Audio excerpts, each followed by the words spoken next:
సమయం. దేవునికి స్తోత్రం కలుగును గాక. హల్లెలూయా, హల్లెలూయా. దేవునికి ఎంతగా స్తుతించినా అది తక్కువగానే ఉంది. అయితే ఒక మాట చదువుకొని నేను ఒక 3 విషయాలు 5 నిమిషాలలో చెప్పి నేను క్లుప్తంగా ముగిస్తాను. 139వ కీర్తన 14వ వచనం కింది భాగంలో ఒక మాట భక్తుడు రాస్తా అంటాడు. చదుదాం ఒకసారి అందరం కలిసి, తీద్దాం ఒకసారి అందరం.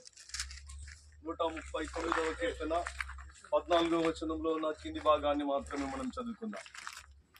నీ కార్యములు ఆశ్చర్యకరములు, నీ కార్యములు ఆశ్చర్యకరములు, ఆ సంగతి నాకు బాగుగా తెలిసి ఉన్నది. దేవునికి స్తోత్రం కలుగును గాక. హల్లెలూయా. ఆయన కార్యాలు ఆశ్చర్యకరములు, ఆ సంగతి నాకు బాగుగా తెలిసినదని దావీదు గారు పాడుతూ గానం చేస్తూ మాట్లాడుతున్న మాట. ఈ మాట మనం ప్రతి ఒక్కరూ చెప్పవలసిన వారమై ఉన్నాము. హల్లెలూయా. మనకు తెలవాలి, మన దేవుడు ఆశ్చర్యకరుడు. ఆయన చేసే కార్యాలు ఆశ్చర్యకరములు. అవి మన ఆలోచనకు అందని కార్యాలు చేయగలిగిన సర్వశక్తి కలిగిన దేవుణ్ణి మనం కలిగి ఉన్న మనము మనకు తెలిసి ఉండాలి ఆయన ఆశ్చర్య కార్యం జరిగిస్తాడని, తప్పకుండా చేస్తాడని, తప్పకుండా మాట ఇచ్చి నెరవేరుస్తాడని, వాగ్దానం చేసి దాన్ని నెరవేర్చగల సమర్థుడని ఎప్పుడైతే మనం నమ్ముతామో, మనకు తెలిసి ఉంటుందో, మనం దేనికి భయపడం. హల్లెలూయా. ఆయన తప్పకుండా చేస్తాడు. ఇది ఎన్నో రోజుల నుంచి ప్రార్థన ఫలితము. మరి అంతేకాకుండా సేవకులు పెద్దల ఆలోచన, ఆ ఆశ ఈ రోజు దేవుడు తన కార్యరూపాన్ని ధరించాడు. హల్లెలూయా. అది నాకు తెలుసు ముందే. హల్లెలూయా. ఈ వాగ్దాన ఈ లేఖనం ప్రకారంగా తప్పకుండా దేవుడు చేస్తాడు. తన మహిమ గల మందిరాన్ని తాను తప్పకుండా కట్టిస్తాడు. ఎన్ని ఆటంకాలు వచ్చినా, ఎన్ని పరిస్థితులు వచ్చినా ఆయన కార్యము చేయగలని ఎవ్వడు కూడా ఆపలేడు. హల్లెలూయా. అందుకనే మన దేవుడు ఉన్నది లేనట్టుగా, లేనిది ఉన్నట్టుగా చేయగలిగిన సర్వశక్తి కలిగిన తండ్రి ఆయన పిల్లలం మనం. ఆయన రక్తం మనలో ప్రవహిస్తుంది. కాబట్టి కొన్నిసార్లు అనానుకూలమైన పరిస్థితులు వచ్చినా, కొన్నిసార్లు నిరాశకు గురైనా, కానీ మన దేవుడు చేయగల సమర్థుడని మనం ఎప్పుడైతే నమ్ముతామో తప్పకుండా అది మనం కన్నులారా చూసే లోకాన్ని విడిచి వెళ్తాం. హల్లెలూయా. ఎందుకంటే మనం ఆశపడ్డది మన తండ్రి తప్పకుండా నెరవేరుస్తాడు ఆయన. హల్లెలూయా. అది మనకు బాగుగా తెలవాలి. అదే ఈ సంఘటన. 3 విషయాలు చెప్తానన్న. మొదటిది, దేవుని మందిరం ఈ భూమి మీద ఎందుకు అవసరం అని ఒకవేళ ప్రశ్నిస్తే దానికి జవాబుగా, సృష్టికర్త అయిన దేవుని మందిరము చాలా అవసరం. దానికి ఎన్నో కారణాలు ఉండొచ్చు. మొదటి కారణం, 3 విషయాలు చెప్పి నేను ముగిస్తా. మొదటి కారణం, ఒక మసీదో లేదంటే ఒక మందిరము కట్టబడితే దాంట్లో కొందరే వెళ్తారు. మసీద్ కట్టబడ్డదనుకో వాళ్ళ ప్రజలే వెళ్తారు. టెంపుల్ కట్టబడ్డదనుకో వాళ్ళు కొందరే వెళ్తారు, అందరు వెళ్ళరు. కానీ దేవుని జీవం గల దేవుని మందిరం, చర్చ్ ఎక్కడ కట్టబడితే అక్కడ అన్ని జాతుల ప్రజలు వెళ్తారు. హల్లెలూయా. దేవునికి మహిమ కలుగును గాక. మన గోల్, మన ఉద్దేశం, దేవుని సంకల్పం ఏంటంటే అందరూ రక్షించబడాలి. హల్లెలూయా. ఎవరైనా పర్వాలేదు, అందరూ రక్షించబడి దేవుని మందిరంలోనికి రావాలని, అది దేవుని ఆశ, మన ఆశ కూడా. అదే రీతిగా అన్ని ప్రాంతాలు రక్షించబడాలి. రెండవ ఆశ దేవుని ఆశ, అది మన ఆశ కూడా. అన్ని జాతుల ప్రజలు రక్షించబడాలి. అందరూ, అన్ని ప్రాంతాల ప్రజలు రక్షించబడాలి. అన్ని వంశంలో ఉన్న ప్రజలు కూడా రక్షించబడాలి. హల్లెలూయా. ఆ లేఖనాలు ఇప్పుడు చూపించే టైం లేదు కాబట్టి నేను షార్ట్ గా చెప్తున్నా. అది దేవుని ఆశ, మన ఆశ కూడా. మన ప్రాంతంలో ఉన్న ప్రజలందరూ కూడా రక్షించబడాలి. మన ప్రాంతంలో ప్రార్థన, అందుకని అనేక జనులకు ప్రార్థన. హల్లెలూయా. ఎక్కడ లేనిది. హల్లెలూయా. సృష్టికర్త అయిన దేవుడు, మహాదేవుని గొప్ప మందిరం అంటారు. అందుకనే దీన్ని. హల్లెలూయా. ఏ జాతి ప్రజలైనా రావచ్చు, ఏ మతం ప్రజలైనా రావచ్చు, ఎవరైనా రావచ్చు. హల్లెలూయా. వచ్చి రక్షించబడడానికే దేవుడు తన మందిరాన్ని, మహాదేవుని గొప్ప మందిరం మొదటిది. ఆ మందిరంలోకి వచ్చే ఈ రోజు మనం రక్షించబడ్డాం. నా రక్షణ కూడా ఇక్కడే కొనసాగింది. హల్లెలూయా. నేను రక్షించబడ్డది కూడా ఇదే మందిరంలో. దేవునికి మహిమ కలుగును గాక. నేను ఎంతో సంతోషపడుతున్నా. దీని కొరకు నేను ఎంతో ప్రార్థన చేశాను. హల్లెలూయా. దేవుని కృప ఈ రోజు ఈ కార్యాన్ని చూస్తుంటే ఎంతో సంతోషం అనిపిస్తుంది. దేవునికి మహిమ కలుగును గాక. మొదటిది, మహాదేవుని గొప్ప మందిరము, అందరికీ ప్రార్థన మందిరం ఇది. ఏ జాతిలో, ఏ మతంలో కూడా ఇది లేదు కూడా. హల్లెలూయా.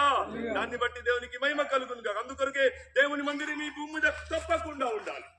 రెండవది, ప్రతి ఒక్కరు కూడా ఈ మందిరంలోనికి వస్తేనే మోక్ష భాగ్యంలోనికి, అనగా నిత్య జీవంలోనికి వెళ్తారు. అందుకని ఇది పరలోకపు గవిని అని అంటారు. హల్లెలూయా.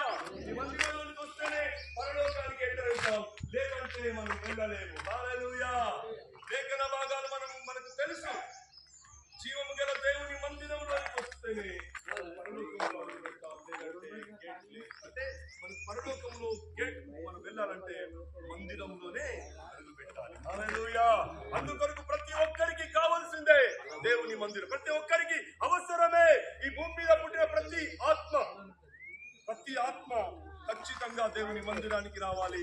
వాళ్ళు మాత్రమే పరలోకం వెళ్తారు. అందుకొరకు దేవుని మందిరం తప్పకుండా అవసరమై ఉంది. హల్లెలూయా. మూడవది నేను ముగిస్తా. ప్రతి ఒక్క విశ్వాసి ఆత్మీయుడు దేవుని మందిరంలోకి వచ్చి మందిరం ఉండాలి. హల్లెలూయా. ఈ రోజు నేను కూడా ఈ స్థితిలో ఉన్నానంటే దేవుని మందిరమే నన్ను మండించింది. హల్లెలూయా. నేను మందిరం కట్టక ముందు మా పాత చర్చి కూడా ఉండే, అది కూల్చక ముందు మేమందరం కలిసి సేవకులందరం కలిసి కరుణాపురంకి వెళ్ళాం. ఆ మందిరాన్ని చూసొద్దాం. అయ్యగారు చాలా ఇంచుమించు 150 కోట్లతో కడుతున్నారని తెలిసింది. చూద్దామని అక్కడికి వెళ్ళిన మందిరాన్ని అప్పటికి 90% పని అయిపోయింది. ఇంకా 10% ఉంది. ఆ మందిరంలో అందరం సేవకులందరం పోయి అడుగు పెట్టినప్పుడు అక్కడ దేవుని సన్నిధి అనుభవించాం. హల్లెలూయా. హల్లెలూయా. ఆ మందిరాన్ని చూసినప్పుడు దేవుని ఎంతగానో గణపరిచింది. హల్లెలూయా. దేవుని దాసునికి అంత ప్రత్యక్షత ఇచ్చాడు. చూడండి, ప్రపంచంలో మొదటిగా ఆసియా ఖండంలో ప్రపంచంలో 2వ ఆధిక్యత మన తెలంగాణకు దేవుడిచ్చాడు. అంత గొప్ప మందిరము అక్కడ కట్టబడ్డదంటే అది దేవుని మహాకృప. అక్కడికి వెళ్ళి చాలా మంది మండుతున్నారు, చాలా మంది స్వస్థత పొందుతున్నారు, చాలా మంది విడుదల పొందుతున్నారు. ఒక ఆత్మీయుడు దేవుని బిడ్డ మండాలి అంటే తప్పకుండా దేవుని మందిరంలోనికి రావాలి. అందుకనే దేవుని మందిరం ఉండాలి. హల్లెలూయా. హల్లెలూయా.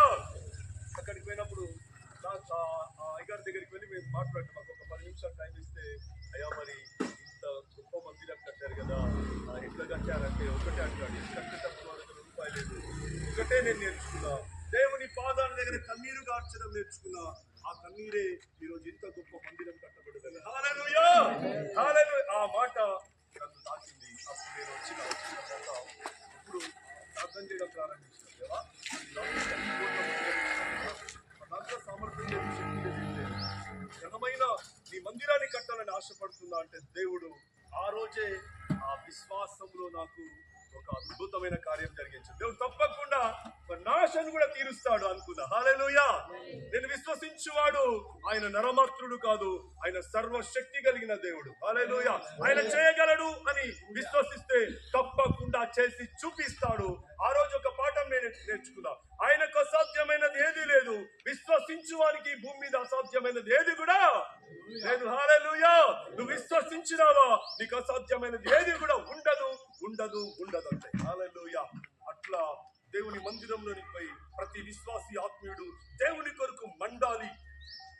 దాని కొరకు తప్పకుండా మందిరము అవసరమైంది.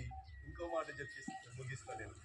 అయితే ఇలా దేవుని మందిరాలు మన ప్రాంతంలో దాదాపు నిర్మల్లో 55 వాడలు ఉన్నాయి. 55 వాడల్లో కూడా ప్రతి మందిరం కావాలని ప్రతి సోమవారం ప్రార్థన చేస్తున్నాం. మన జిల్లాలో 420 గ్రామాలు ఉన్నాయి. మన జిల్లా మట్టుకు ఈ 420 గ్రామాల్లో కూడా దేవుని మందిరం కట్టబడాలి. ఆ ప్రజలందరూ రక్షించబడాలి. ఎవరు నశించి నరకానికి పోతూ అందరూ పరలోకానికి చేరాలన్నదే దేవుని సంకల్పం. అదే దేవుని ఆశ. ఇక్కడ నిర్మల్ జిల్లాలో పరిచర్య చేస్తున్న దేవుని సేవకులమైన మా ఆశ, అదే. ఇప్పుడు దీన్ని బట్టి ఎంతో సంతోషిస్తున్నాం. అయితే చివరిగా చెప్పి ఒక మాట నేను ముగిస్తాను. మరి నీ మందిరాలు కట్టబడుతుంటే, దేవుని పిల్లలు మండుతుంటే ఒకరికి మంటలేస్తుంటే బాగా. హల్లెలూయా. మందిరాలు కట్టబడితే ఫస్ట్ అంగే మండుతుంటది బాగా. దేవునికి స్తోత్రం. హల్లెలూయా. దాన్ని మండించి తరిమి కొట్టడానికి దేవుని పిల్లలు మందిరంలో మండుతూ లేపబడాలి. హల్లెలూయా. ఎన్ని ఆటంకాలు వచ్చినా, ఎన్ని పరిస్థితులు వచ్చినా దేవుని పిల్లలుగా మనమే వారిని తరిమి కొట్టాలి. హల్లెలూయా. వస్తాయి ఎన్నో పోరాటాలు వస్తాయి. ఎన్ని పరిస్థితులు వచ్చినా మన దేవుడు మనతో ఉన్నాడు కాబట్టి మనకు విజయమే కానీ అపజయము లేదు. హల్లెలూయా. ఎందుకంటే ఆయన పిల్లలం మనం. వాడు ఏం చేయలేడు. ఒకటి మనకు తెలియాలి, ఆ సేవకుడు చెప్పిన మాట ఒకటే, ఏ పరిస్థితి వచ్చినా నేను కన్నీరు గార్చి ప్రార్థన చేస్తా, అప్పుడు వెంటనే పరిస్థితి అంతా కూడా తారుమారైపోతుందని చెప్పి. హల్లెలూయా. నా అనుభవంలో కూడా అదే చూసినా. మందిరం కట్టబడుతున్నప్పుడు ప్రతిరోజు ప్రార్థనే. హల్లెలూయా.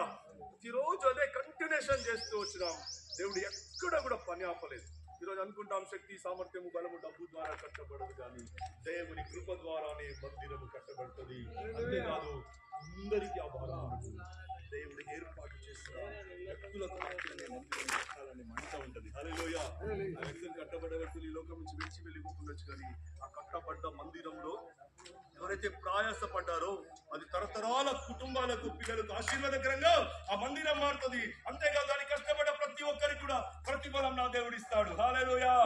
అందుకనే మా సంఘం అయితే మొత్తం టోటల్ 3 నెలలు 90 రోజులు 24 అవర్స్ మేమే పనిచేసినాం. హల్లెలూయా. మందిరానికి టోటల్ గా ఎట్లా అంటే చాలా సంతోషపడ్డాం. ఈ భాగ్యం దేవుడు ఇచ్చాడు మాకు. ఈరోజు ఆ సముద్ర మందిరం అదే హల్లెలూయా వాళ్ళే పని చేసుకుంటారు. దేవునికి స్తోత్రం కలుగును గాక. ఎందుకంటే అవకాశం శక్తి, మన సామర్థ్యం దేవుని పని కోసం హల్లెలూయా. కాబట్టి అవకాశం ఉంటే సంఘస్థులు గారు మీరు కూడా నన్ను వచ్చి ఆడొచ్చి చూస్తే పాస్టర్ గారు ఎటుపోయిందని అడుగుతుండే. నేనే పాస్టర్ గారు అంటే వాళ్ళు ఆశ్చర్యపడుతుంది. అట్లా దేవుని కాబట్టి డబ్బులున్నా డబ్బులు సేవ్ కావాలంటే మీరందరూ కూడా అవకాశం ఉంటే, డ్యూటీలు ఉన్నది కాదు, డ్యూటీ అయిపోయిన తర్వాత కూడా వచ్చి పనిచేస్తే చాలా అది మనకు, మన పిల్లలకు, మన తరతరాలకు ఆశీర్వాదకరం. దేవునికి మహిమ కలుగును గాక. ఈ మాటలు మన వెలికిలో పరిశుద్ధాత్ముడు ఆశీర్వదించి నాటింపజేసి మండించును గాక. పరిశుద్ధుడైన మా పరలోకపు తండ్రి, నీ కార్యములు ఆశ్చర్యకరములు, అవి నాకు బాగుగా తెలిసి ఉన్నది అని నీ దాసుడు అన్నట్టుగా దేవా, ఈ రోజు నాయన ఈ గొల్లపేట ప్రాంతానికి దేవా మరి దీపస్తంభములాగా ఇదిగో ఈ మందిరాన్ని నువ్వు ఈ రోజు నిలబెట్టబోతున్నావు నాయన. మహాదేవుని గొప్ప మందిరం ఈ ప్రాంతానికే కాదు, ఈ జిల్లాకు ఆశీర్వాదకరంగా మారును గాక. ఇక నుంచి దేవా మరి ఇదిగో నీ బిడ్డలు మండుతుగా వస్తున్న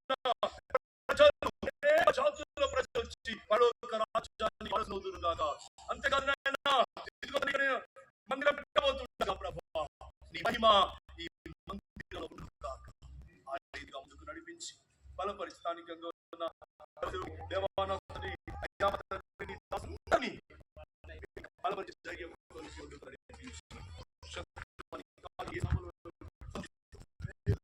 అంతటా తోడుగా నడిపించు.